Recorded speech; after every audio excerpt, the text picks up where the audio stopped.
பாவத்துக்கு நீக்கி விடுதலை ஆக்கப்பட்டிருக்கிறானே. யாருக்காவது இன்னும் பாவம் செய்கிற மாதிரி ஒரு ஃபீல் இருந்துச்சு அப்படின்னா நம்ம இன்னும் மறிக்கலன்னு அர்த்தம். ஆமென் சொல்லுங்களேன். பாவம்னா என்னது? தேவனுடைய பிரசனம் இல்லாத எல்லா இடமும் பாவம். வர்ஷிப் பண்ணுற டைமில், தேவனுடைய சமூகத்தில் வந்து உட்காரணும்னு யோசிக்கிற டைமில், தேவனுடைய சபையில் வந்து இணைக்கப்பட்டு உட்காரணும் அப்படின்னு யோசிக்கிற டைமில், தேவனோட பிரசனம் இல்லாமல் நீங்கள் ஃபீல் பண்ணுற ஒவ்வொரு காரியமும் என்னவாக இருக்கான்? பாவமாக இருக்குது. நீங்கள் அதில் மறிச்சே ஆகணுமா? நீ என்னத்தை யோசிக்கிறீங்களோ அதில் என்ன அவனை செத்தே ஆகணுமா? பக்கத்தில் பேசணும், செத்து போயிடு.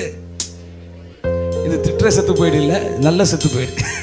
பக்கத்தில் பார்த்து சொல்லுங்களேன், தைரியமான ஆளாக இருந்தால் பார்த்து சொல்லுங்கள். பக்கத்தில் செத்து பக்கத்தில் பார்த்து சொல்லுங்கள், தைரியமாக சொல்லுங்கள். ஏன்னா பிசாசுக்கு தெரியும் இந்த வார்த்தையெல்லாம் சொல்லிட்டீங்க அப்படின்னு நீங்கள் உயர்ந்தவங்க நல்லா தெரியும் அவனுக்கு.